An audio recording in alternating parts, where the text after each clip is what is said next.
அன்பு நண்பர்களுக்கு மாலை வணக்கம். அனைவரையும் ஆண்டவராகிய இயேசுவின் நாமத்தினால அன்பின் வாழ்த்துக்களை கூறிக்கொள்ளுகிறேன். வேதாகமத்திலிருந்து ஒரு வாசகம் இப்படியாக சொல்லுகிறது, ஆகையால் எண்ணத்தை உண்போம் எண்ணத்தை குடிப்போம் என்று உங்கள் ஜீவனுக்காகவும் எண்ணத்தை உடுப்போம் என்று உங்கள் சரீரத்துக்காக கவலைப்படாதீர்கள் என்று உங்களுக்கு சொல்லுகிறேன். ஆகாரத்தை பார்க்கிலும் ஜீவனும் உடையை பார்க்கிலும் சரீரமும் விசேஷித்தவைகள் அல்லவா?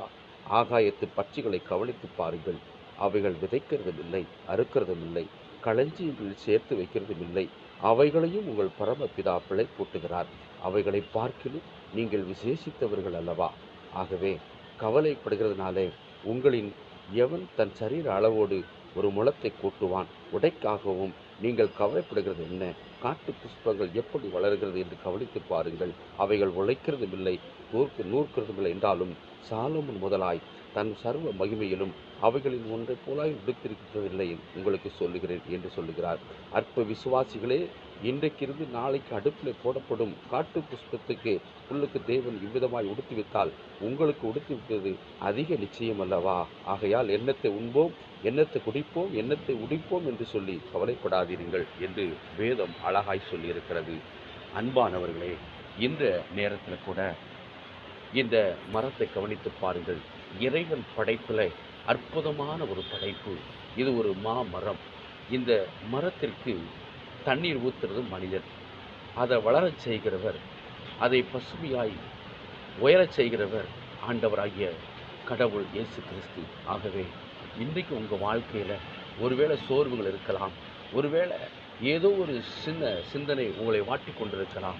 நீங்கள் கவலைப்படாதீர்கள். ஆகவே ஆகாயத்து பறவைகளை கவனித்து பாருங்கள், அவைகள் விதைப்பதும் இல்லை, அறுப்பதும் இல்லை, அவைகளையும் நான் பிழைப்பூட்டுகிறேன் என்று சொன்ன தெய்வம் இன்றைக்கும் அவர் உயிருள்ளவராயிருக்கிறார். பாருங்க, இன்றைக்கு ஒரு மனிதன் காலையில் வேலைக்கு போகிறான், நைட்டு வீட்டுக்கு வர்றான், தூங்குறான், அடுத்த நாள் காலையில் எழுந்திரிச்சு போகிறான். ஆனால் ஒவ்வொரு நாளும் வேலை வேலை என்று ஓடிக்கொண்டிருக்கிறார். குடும்பத்தை பார்க்கிறார்களோ இல்லையோ, வேலை வேலை இல்லை. ஏன்னா நாளைக்கு என்ன செய்வோம், நாளைக்கு அதை கொடுக்கணுமே, இதை கொடுக்கணுமே, அவர் வருவார் இவர் வருன்னு சொல்லி வேதனை பெற்று கொண்டிருக்கிற ஜனங்களுக்காக சொல்லுகிறேன், நீங்கள் நாளைய தினத்தை குறித்து கவலைப்படாதீர்கள்.